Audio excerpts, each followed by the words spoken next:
Bonjour à tous.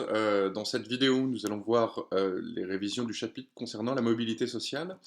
Alors, c'est un chapitre qui se compose de deux principales parties. Une première partie qui va être très technique avec du vocabulaire et dont l'objectif est de parvenir à utiliser correctement les tables de mobilité, à faire un certain nombre de calculs à partir d'elles et à exprimer correctement des données. Et ensuite, on aura une deuxième partie qui visera plutôt à expliquer les causes de la mobilité sociale en France depuis notamment les années 50. On va voir que c'est un chapitre qui est très intéressant parce qu'il permet d'éclairer un certain nombre d'autres chapitres, je pense en particulier celui sur la structure sociale ou celui sur les liens sociaux. Alors, je vous propose de commencer donc l'étude de ce chapitre.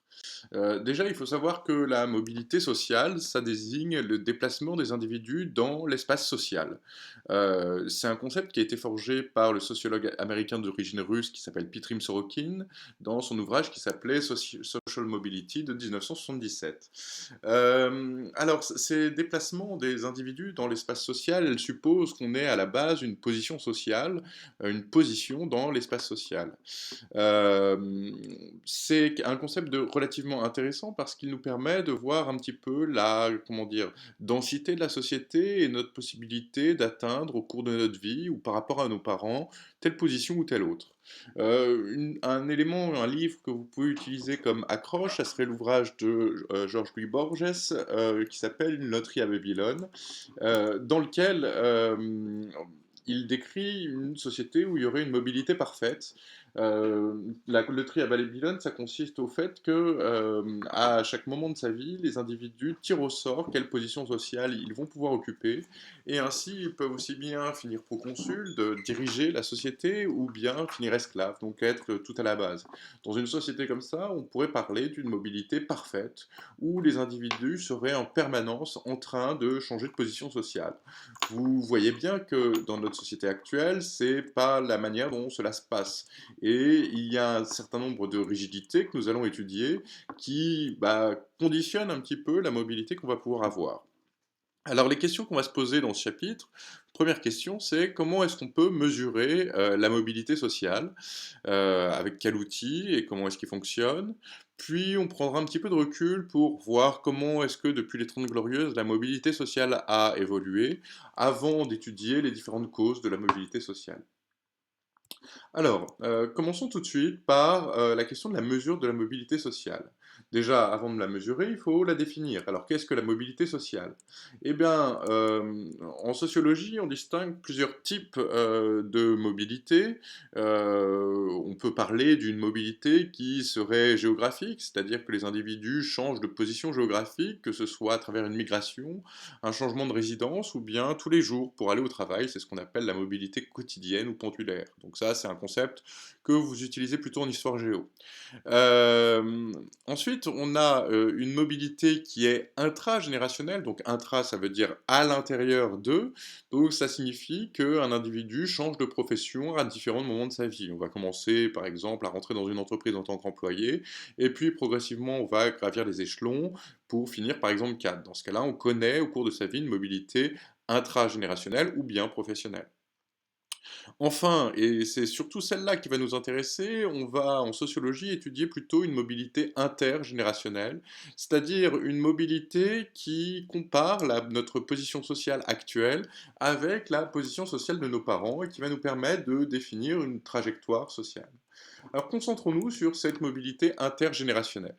Eh ben, on va parler de mobilité sociale au sens strict si on occupe une position sociale qui est différente de celle de notre père. Dans le cas où on occupe exactement la même position sociale que nos parents, on parlera au contraire de reproduction sociale. Donc attention à bien distinguer mobilité sociale au sens large, qui peut recouvrir différents sens, avec mobilité sociale au sens strict, qui relève du fait d'occuper une position sociale différente de celle de son père. Donc attention dans les sujets où souvent on nous parlera plutôt de mobilité sociale au sens strict. Et si vous avez un sujet sur la mobilité sociale, à mon avis, ce qui est important, c'est ne pas se concentrer uniquement sur la notion de reproduction sociale, mais bien également mentionner le fait qu'il existe aussi des flux qui nous permettent d'individus qui changent de position sociale par rapport à leur père. Alors, euh, Dans la mobilité sociale au sens strict, on va distinguer d'un côté une mobilité horizontale. Alors ça signifie qu'on va occuper une position sociale différente à celle de nos parents, mais qui a à peu près le même statut social. C'est le cas par exemple d'un ouvrier qui deviendrait agriculteur, ou bien d'un employé qui aurait un métier de profession intermédiaire, à quelque chose près. Au contraire, si on occupe une position sociale qui est différente, soit supérieure ou inférieure, eh ben, on va parler de mobilité verticale. C'est-à-dire que, par exemple, un fils d'ouvrier qui devient cadre connaît une mobilité verticale qui va être ascendante puisqu'il progresse de statut social. Au contraire, le mouvement inverse, un enfant de cadre qui viendrait ouvrier, connaîtrait une mobilité descendante. Donc voilà. Mobilité intergénérationnelle, mobilité sociale, verticale, horizontale, ascendante, descendante, ça c'est des termes importants à connaître et à pouvoir utiliser.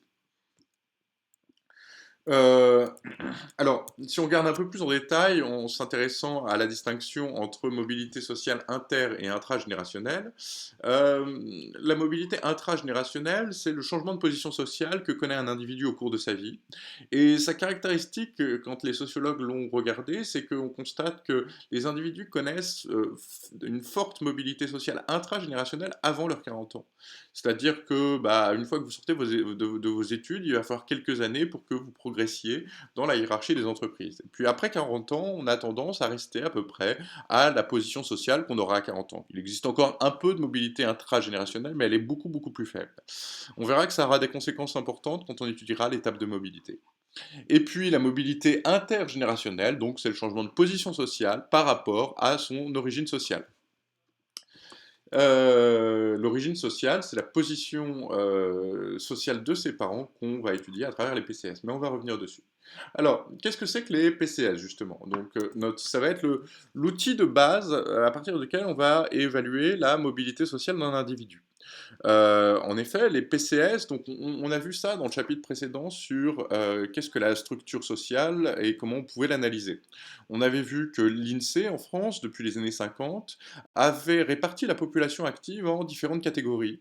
Et l'avantage de ces catégories, c'est qu'elles ont une double lecture économique et sociale, c'est-à-dire qu'elles permettent de classer non seulement selon la profession, le secteur d'activité et le statut juridique, c'est-à-dire est-ce qu'on travaille de manière indépendante ou est-ce qu'on est salarié, mais également une PCS, ça veut dire que avec les personnes qui font partie de la même PCS que nous, on a des pratiques sociales relativement homogènes, à un niveau de vie relativement similaire et des modes de vie communs.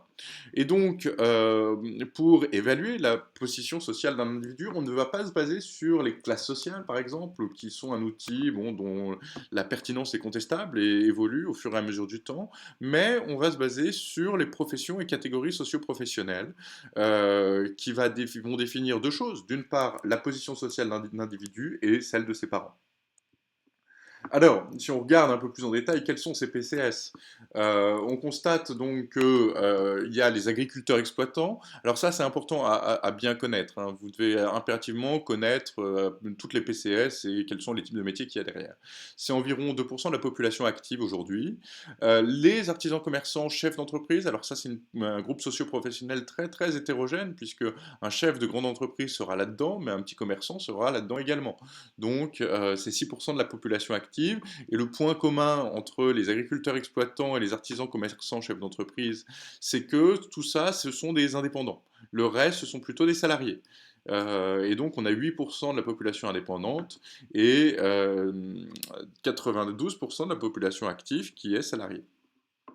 Ensuite, on a les cadres et professions intellectuelles supérieures. On pourrait dire que ça, c'est le haut de la pyramide sociale. Les professions intermédiaires qui se situent justement dans les entreprises entre les cadres et les ouvriers et les employés, mais qui sont aussi des intermédiaires au sein de la société, c'est-à-dire que des assistantes sociales, des infirmières, etc., sont également des professions intermédiaires. Les employés, c'est donc une part importante qui travaille dans les services, qui est plutôt féminine et jeune, alors que les ouvriers, c'est plutôt dans l'industrie, c'est plutôt des hommes et c'est une population qui est vieillissante. On a donc tout ça bon, qui nous refait notre ensemble, qui est la population active. Et donc on voit bien que bah, aujourd'hui, s'il y a peu d'agriculteurs exploitants et d'artisans commerçants, il y a surtout beaucoup d'employés, de professions intermédiaires, d'ouvriers et dans une moindre mesure des cadres. Donc maintenant, on utilise ces catégories socioprofessionnelles dans des tables de mobilité. Et les tables de mobilité, elles vont croiser deux types d'informations. Elles vont croiser l'origine sociale des individus, qu'on mesure par la PCS de leur père, euh, à leur position sociale actuelle qu'on mesure par leur propre PCS. Alors concrètement, comment est-ce que ça se passe? Eh ben, c'est l'INSEE qui fait des enquêtes emploi dans lesquelles elle demande à un certain nombre de personnes de renseigner et leur propre métier à partir duquel on définit leur PCS et le dernier métier qu'avaient leurs parents ou leurs pères pour définir leur origine sociale. On croise les données à la fin et on obtient une table de mobilité. Eh ben, ces tables de mobilité, elles reposent sur un certain nombre de conventions. D'une part, vous constatez qu'on ne prend en compte que les fils et leurs pères. C'est-à-dire qu'on ne s'intéresse ni aux mères ni aux filles. On verra que c'est une des limites des tables de mobilité. D'autre part, on constate que les fils, on les interroge de 40 à 59 ans. Pourquoi est-ce qu'on les interroge entre ces deux dates? C'est parce que, entre ces deux âges, c'est parce qu'on se souvient que si on interroge une personne avant 40 ans sur sa position sociale, elle risque d'avoir une mobilité intragénérationnelle qui est encore forte avant 40 ans. Or, une fois qu'on interroge que les individus ont passé 40 ans, eh ben, leur position sociale, elle est quasiment définitive. Et donc, si on interroge les personnes de 40 à 59 ans, c'est pour neutraliser l'effet de la mobilité intragénérationnelle pour n'avoir que la mobilité intergénérationnelle. Ensuite, si jamais une personne est au chômage, eh ben, on va considérer que sa PCS correspond à celle de son dernier emploi. Enfin, par construction, comme on interroge les fils sur le métier de leur père, eh ben, on a autant de pères que de fils. Et donc, vous voyez que ces tables de mobilité, elles sont en même temps une construction et puis qu'elles reposent sur un certain nombre de conventions. Mais on va voir que malgré tout, eh ben, on peut en tirer un certain nombre de conclusions. Alors, quand on interroge à la base les fils sur et leur position sociale et celle de leur père, eh ben, on obtient quelque chose qu'on appelle une table de données brute. Alors c'est quelque chose que vous n'aurez peut-être pas ou probablement pas. Et vous voyez que là, ce qui est important, c'est que les données, elles sont en milliers.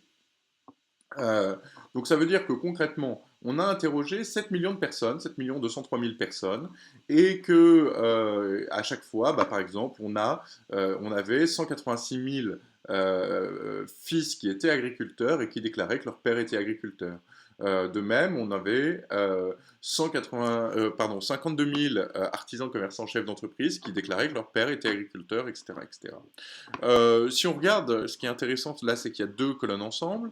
Alors ça signifie que à la génération des pères, par exemple, ici, il y a donc 775 000 pères qui étaient agriculteurs, ou soit 775 000 fils qui ont déclaré que leur père était agriculteur. Ça revient exactement au même. En revanche, vous voyez que là, cet ensemble-là, on a 232 000 fils qui sont agriculteurs aujourd'hui, quelle que soit la profession de leur père. Et donc, vous avez cette colonne ensemble qui est la somme de toutes ces lignes-là. Inversement, cette ligne ensemble-là, c'est la somme de toutes ces colonnes-là. J'espère que c'est clair. Donc, mais disons que l'inconvénient de cette table de données brute, c'est qu'elle n'est pas extrêmement utilisable. Ça nous permet de nous rendre compte que bon, les individus sont plus ou moins répartis selon des PCS et la PCS de leur père, mais c'est pas très très parlant. Et donc, à partir de cette table de données brutes, on va les travailler pour leur donner un peu plus de signification. Et on va pouvoir créer des tables de destinée et des tables de recrutement. C'est-à-dire qu'à partir de cette table de données brutes, on va effectuer un certain nombre de calculs que vous n'aurez pas à faire, mais qui vont aboutir à de nouveaux tableaux qui seront plus cette fois-ci en milliers, mais qui sont exprimés en pourcents, et qui vont nous permettre de connaître d'une part l'origine sociale des individus de tel PCS, et d'autre part la destinée d'individus dont le père occupait une certaine PCS. On va regarder ça en détail. On va commencer par la table de destinée.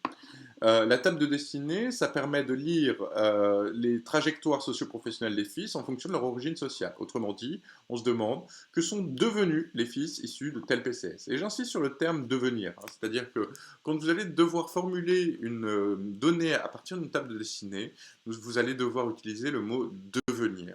Alors que dans une table de recrutement, ça va être plutôt le terme provenir. Mais retenez bien devenir pour une table de destinée, provenir pour une table de recrutement, puisque ça vous évitera de nombreuses confusions. Alors, Regardons un exemple de table de dessinée. Vous voyez que par exemple, c'est une table de dessinée. Comme je vous disais tout à l'heure, une table de dessinée, elle est exprimée non plus en milliers, mais en pourcents. Et donc, par exemple, comment est-ce que se lit un tableau comme ça? Eh bien, ça veut dire que sur, par exemple, 100 fils d'agriculteurs, 24 sont eux-mêmes devenus agriculteurs, 7 sont devenus artisans, commerçants, chefs d'entreprise, 10 sont devenus cadres, 18 sont, etc., etc.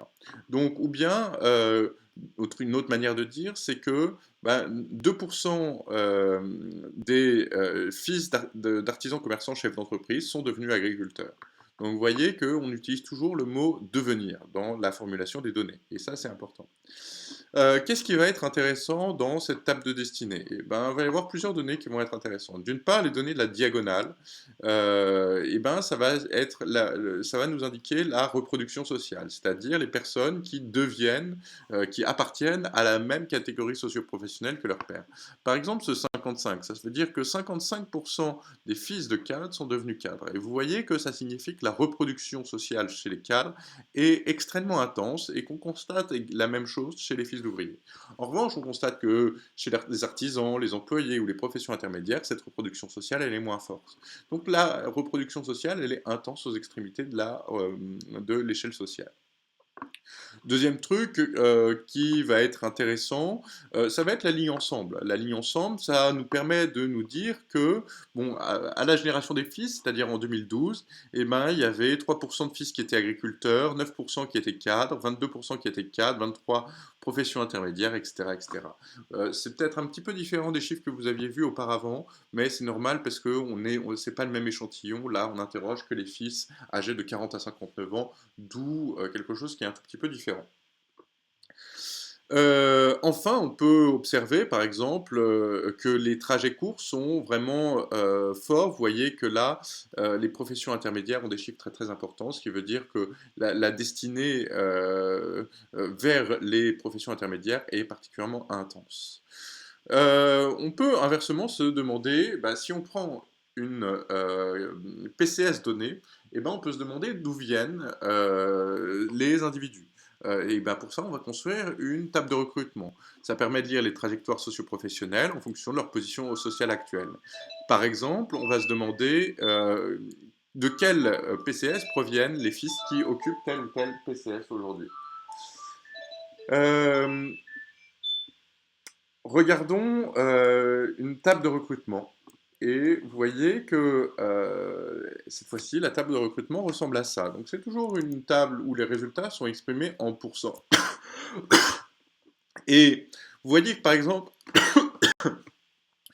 80% des agriculteurs sont fils d'agriculteurs, proviennent d'un père agriculteur. Et donc, si on compare à notre table de destinée précédente, eh ben, tout à l'heure, on avait 24% des fils d'agriculteurs deviennent agriculteurs. Donc, si votre père était agriculteur, vous aviez une chance sur 4 de devenir vous-même agriculteur. En revanche, pour être agriculteur aujourd'hui, dans 4 15 sur 5, il faut avoir un père agriculteur. Pourquoi? Parce que entre la génération des pères et la génération des fils, il y a beaucoup beaucoup moins d'agriculteurs. Et donc, quelles vont être cette fois-ci les données intéressantes? Eh ben, encore une fois, on va s'intéresser à la diagonale.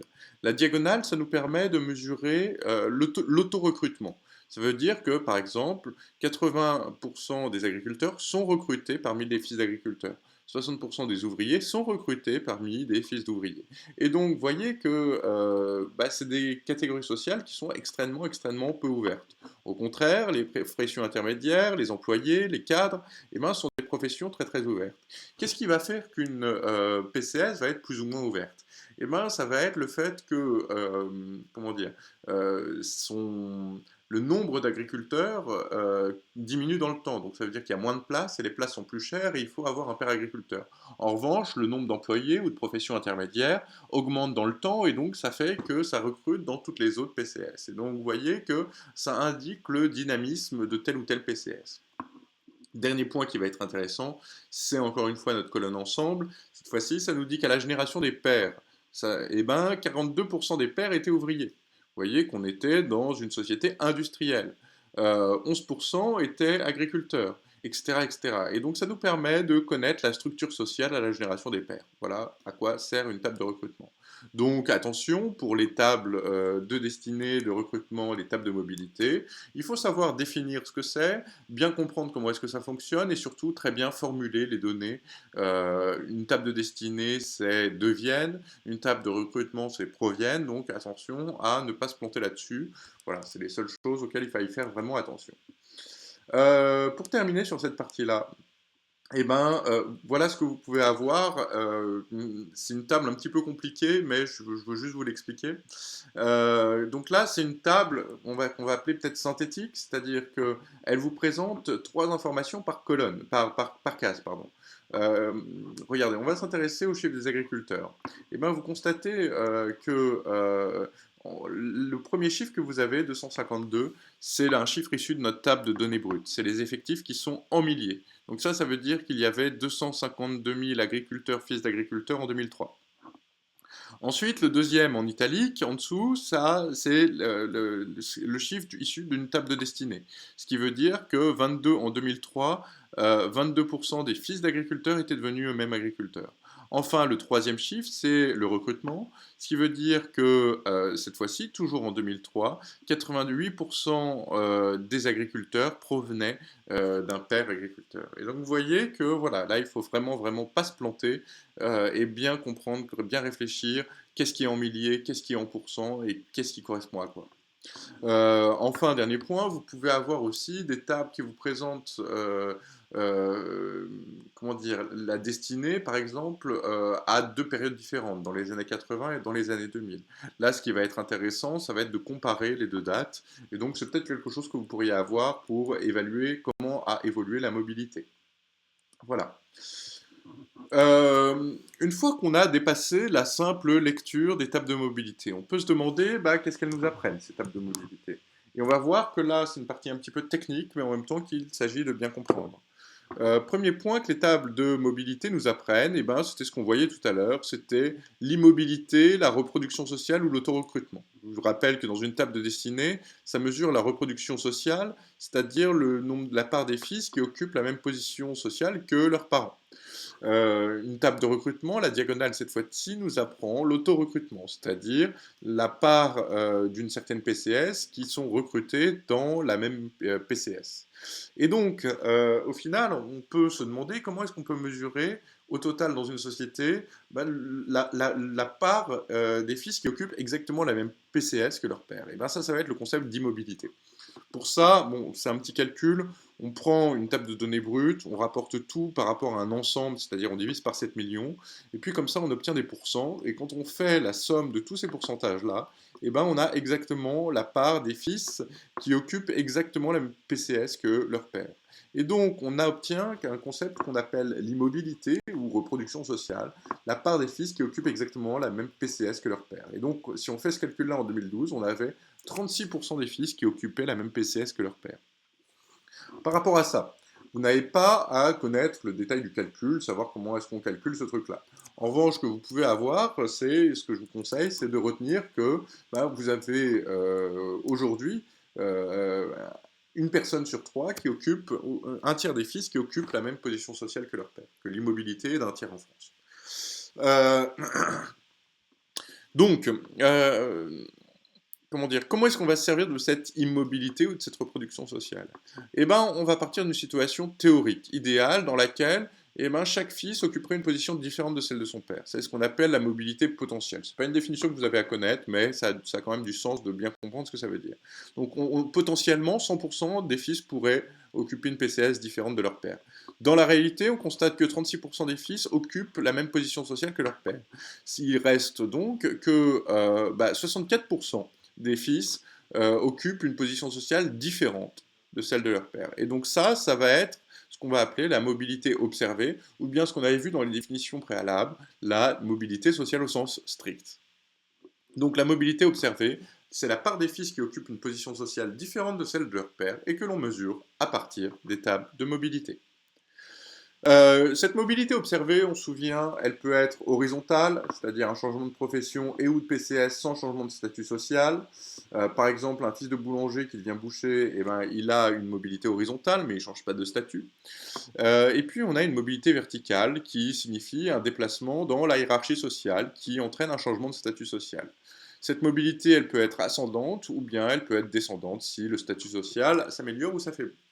La question qu'on peut se demander alors, c'est ben, qu'est-ce que ça veut dire amélioration du statut social ou affaiblissement du statut social. Et ben, pour bien comprendre ce truc-là, il faut revenir voilà, à une comment dire, hiérarchie des différentes PCS. Regardez. Vous constatez que dans cette pyramide-là, on représente tous les salariés, alors qu'à côté, on va représenter les indépendants.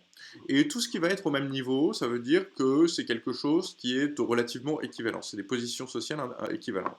Donc, être employé, être ouvrier, c'est relativement la même chose. C'est à peu près au même niveau qu'être agriculteur. En revanche, si vous êtes profession intermédiaire, et ben dans ce cas-là, vous êtes situé au-dessus des employés ou au-dessus des ouvriers. Un fils d'ouvrier qui devient profession intermédiaire connaît une ascension sociale. Un fils de profession intermédiaire qui devient employé va donc connaître un déclassement social. Profession intermédiaire ou commerçant artisan, c'est à peu près équivalent. En revanche, les cadres, c'est au-dessus des professions intermédiaires et c'est équivalent aux chefs d'entreprise. Donc ça, c'est notre catégorie ACCE. Et vous voyez que, bah, en fonction de ce qu'il y a dedans, ça peut être soit équivalent aux cadres, soit aux professions intermédiaires. Et donc c'est à partir de cette grille de lecture-là qu'on va pouvoir évaluer les flux de mobilité ascendants. Donc là, je vous donne un petit tableau. Bon, normalement, ça doit être quelque chose qui doit être plutôt clair pour vous. Euh, Par exemple, si votre père est cadre, vous n'avez pas le choix soit d'être en reproduction sociale, si jamais vous devenez vous-même cadre, mais si vous êtes devenu par exemple artisan commerçant ou agriculteur, vous allez avoir un flux descendant. Si votre père était agriculteur, eh ben, vous avez plus de chances de connaître une ascension sociale si vous devenez vous-même cadre, profession intermédiaire, artisan commerçant ou bien ou employé ouvrier qualifié. Et donc, à partir de là, on va pouvoir définir un certain nombre de flux ascendants ou descendants. Euh, voilà, donc pour résumer, on se souvient que qu'est-ce qu'on a vu on part d'une mobilité potentielle de 100%, on retire le tiers qui occupe une place identique à celle de leur père, c'est ce qu'on appelle l'immobilité. Il reste 2 tiers des fils qui occupent une position sociale différente de celle de leur père. Ces flux de mobilité ils peuvent être horizontaux, ascendants ou descendants. Maintenant, on peut aller un peu plus loin et puis se demander remarquer qu'entre la génération des pères et entre la génération des fils, eh ben, la structure des emplois, de la répartition de la population active, elle évolue. On voit par exemple que sous l'effet de la désindustrialisation, la part des ouvriers passe de 40% à 24% entre la génération des pères et la génération des fils. Inversement, sous l'effet de la tertiarisation, on remarque que la part des employés augmente, la part des professions intermédiaires augmente et la part des cadres augmente. Et donc toutes ces transformations de la structure sociale, ça va avoir un effet sur la mobilité sociale. En effet, on va constater que, par exemple, si votre père était agriculteur, eh ben, vous avez peu de chances vous-même de devenir agriculteur. Donc vous allez devoir changer de catégorie socio-professionnelle. Vous allez donc devoir avoir un flux de mobilité. Et donc c'est pour ça qu'on va distinguer dans la mobilité observée une mobilité qu'on va appeler structurelle d'une mobilité qui va être nette. Alors qu'est-ce que c'est que la mobilité structurelle? C'est une mobilité qui est imposée par les transformations du système économique et social. Qu'est-ce que ça veut dire? C'est parce que la structure des emplois se transforme qu'il y a un certain nombre de personnes qui sont obligées de changer de position sociale par rapport à leur père.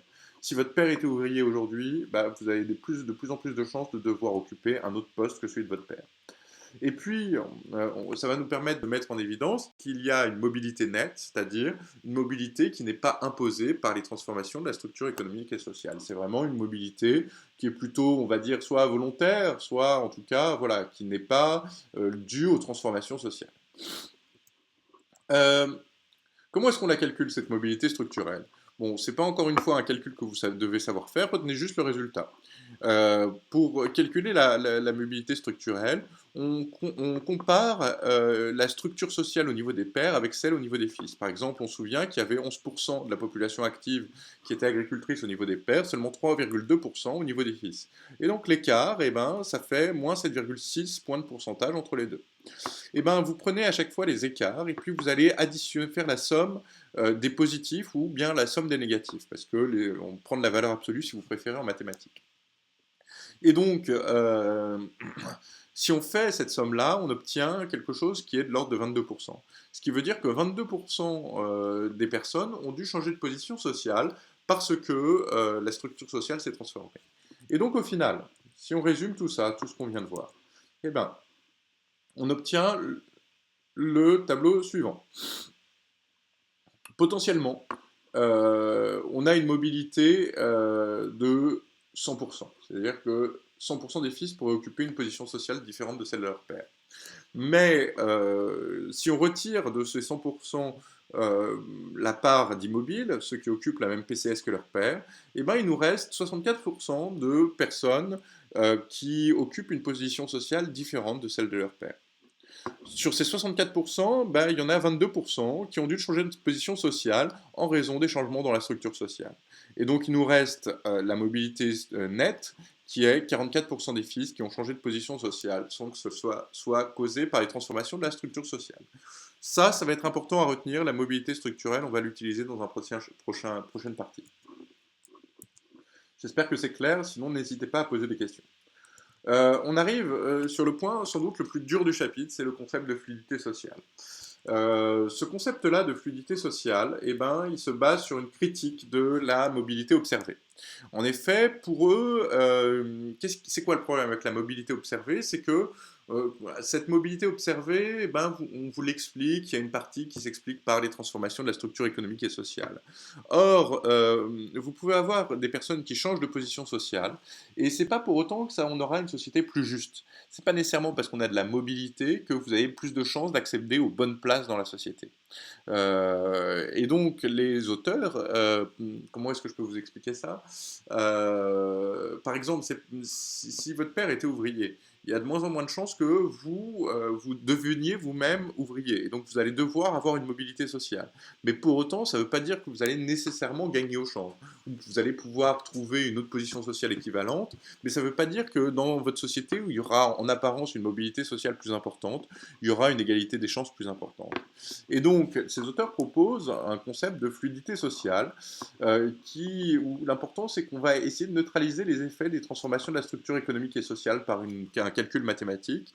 Donc ça veut dire qu'on va étudier quelle est la force du lien entre l'origine sociale d'un individu et sa position sociale actuelle. Donc retenez cette définition-là, je sais qu'elle n'est pas facile à comprendre, mais en tout cas, voilà, une société fluide, c'est une société dans laquelle il va y avoir une certaine forme d'égalité des chances, on va pouvoir aller facilement d'une place à une autre. Ça s'opposerait à une société un petit peu visqueuse ou collante, où on serait un peu collé à la position sociale de nos parents. Et donc, comment est-ce qu'on va mesurer cette fluidité sociale? C'est en faisant un calcul un peu particulier, c'est un calcul d'odds ratio, donc rapport de chance relative. C'est-à-dire que vous prenez deux PCS différentes, une qui est située en haut de la position sociale et une autre qui est située en bas de la hiérarchie sociale. On va prendre les cadres et les ouvriers. Et ben, vous allez calculer les chances pour un fils de cadre de devenir cadre plutôt qu'ouvrier, et que vous allez diviser par les chances d'un fils d'ouvrier de devenir cadre plutôt qu'ouvrier. Et donc, concrètement, aujourd'hui, si vous êtes fils de cadre, vous avez plus de chances, 30 fois plus de chances de devenir vous-même cadre plutôt qu'ouvrier, plutôt qu'un enfant d'ouvrier. Et donc vous faites un rapport de chance relative et ce calcul mathématique permet de neutraliser les effets de la transformation de la structure économique et sociale. Comment est-ce qu'il fonctionne ce calcul-là? Vous n'avez pas à le savoir le faire, mais sachez que dans une société idéale, eh ben, cet odds ratio, il serait de 1. Les enfants de cadres auraient autant de chances que les enfants d'ouvriers de devenir eux-mêmes cadres plutôt qu'ouvriers. Plus on est éloigné de 1 et plus la société est inégalitaire ou moins il y a de fluidité sociale. Il faut savoir que la société aujourd'hui, elle est plus fluide que celle d'avant, mais on est encore loin d'une société parfaitement fluide. Voilà ce qu'on pouvait dire sur la fluidité sociale. Dernier point pour cette première grosse partie, c'est les limites d'étape de mobilité. C'est quoi les limites d'étape de mobilité comme instrument de la mesure de la mobilité sociale? Bah, le premier point, c'est que bah, ça dépend du nombre de PCS qu'on retient. Les résultats qu'on va avoir, ça va dépendre du nombre de PCS qu'on a au départ. En effet, plus on va avoir de PCS, plus vous aurez l'impression qu'il y a une mobilité. Moins vous en aurez, moins vous aurez l'impression que la société est mobile. On imagine par exemple que vous avez seulement 3 PCS. Euh, Catégorie populaire, classe moyenne, classe dominante. Et bien si par exemple vous avez, qu'est-ce qu'on pourrait dire, tac, tac, tac, tac, tac. Un fils, un fils d'artisan qui devient profession intermédiaire, et ben c'est un enfant de la classe un fils de classe moyenne qui reste dans la classe moyenne. Donc si vous avez 3 PCS, vous avez une immobilité sociale. En revanche, avec nos mouvements, nos PCS actuels, et ben vous aurez l'impression qu'il y a une mobilité sociale. Et donc la mobilité que vous observez, elle dépend du nombre de PCS que vous avez. D'autre part, eh ben, les PCS, elles sont hétérogènes. C'est le cas des artisans commerçants, où ça regroupe à la fois bah, le petit boutiquier du coin qui galère un peu, du grand patron d'une grande entreprise du CAC 40. Et donc les PCS sont hétérogènes. Si quelqu'un, par exemple, devient artisan commerçant, ACCE, artisan commerçant chef d'entreprise, est-ce que ça va être un mouvement ascendant, horizontal ou descendant? Ben ça, c'est difficile à dire, parce qu'on ne sait pas en raison de l'hétérogénéité des PCS. Pareil entre ouvriers et ouvriers qualifiés. Voilà. Ensuite, les professions, elles évoluent dans le temps. C'est pas la même chose d'être professeur aujourd'hui que d'être professeur dans les années 50. La rémunération, proportionnellement, elle était plus importante dans les années 50 et le prestige était plus important. Et puis, les PCS, on se souvient que comment dire, l'étape de mobilité n'étudie qu'un quart de la population active. Dans la population active, il y a 28 millions de personnes. On se souvient que l'étape de mobilité interroge 7 millions de personnes. Donc, soit, voilà, on déduit la mobilité de 7 millions de personnes et on dit que c'est valable pour tout le monde. Or, on se souvient que ça ne tient pas compte des femmes. Et puis, comme on interroge les personnes à partir de 40 à 59 ans, et ben, si vous rentrez sur le marché du travail, il faudra que vous attendiez 15 ou 20 ans avant de connaître les résultats de votre mobilité. Voilà les limites d'étape de mobilité. Et ben, on a terminé avec cette première grosse partie. Le reste va aller beaucoup plus rapidement, vous allez voir. Euh, Donc, qu'est-ce que vous pouvez avoir comme question là-dessus? Donc, on vous demande, après avoir distingué la mobilité sociale intergénérationnelle des autres formes de mobilité, on se posera le problème de la mesure à partir des tables de mobilité sociale dont on soulignera à la fois l'intérêt et les limites. On distinguera les flux de mobilité observés et la fluidité sociale, et on mettra en évidence l'existence de flux de mobilité verticale et horizontale.